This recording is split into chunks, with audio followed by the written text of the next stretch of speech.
ओहो किन राम्रो यो किन यति धेरै ए बरै साह्रै हो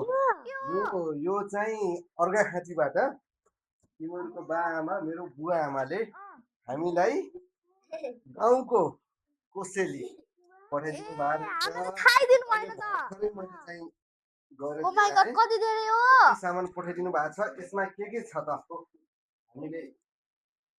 पुरै सिलाइ गर्नु भएको रहेछ जाउ त चोक्कु लिएर आउँदा अब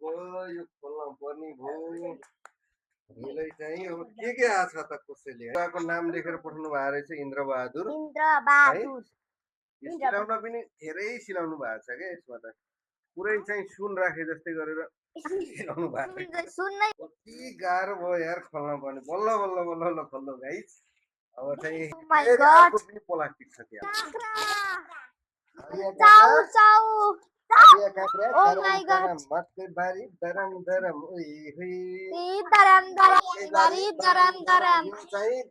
हजुरको नाम के हो मेरो नाम एलिना काँक्राहरू तरकारीहरू छ यस्तो मजाले खाने हो अब त यो चिचिनाहरू रहेछ खानै सकिन्न होला यो खुर्सानी यो चाहिँ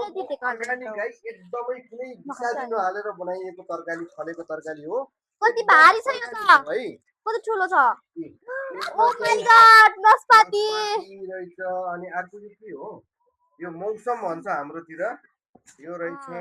पुरै नास्पाती चाहिँ अहिलेको सिजनको एकदमै चाहिँ सबैलाई मन पर्ने के नास्पाती पनि छ कति धेरै मकै पनि छ यो चाहिँ मकै पोलेको है हरिया काँक्रा दर्यान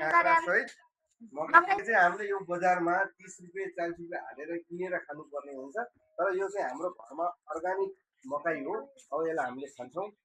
चाहिँ हाम्रो लागि एकदमै चाहिँ बहुमूल्य जस्तै हुन्छ किनकि यहाँ पाइँदैन किनेर खानुपर्छ तैपनि यस्तो अर्गानिक चाहिँ हुँदैन है गाइस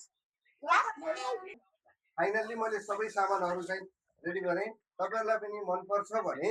सबैजनाले like comment share copy link गर्न चाहिँ नबिर्सनु होला भन्दै भिडियो अन्तिम गर्छु बाइ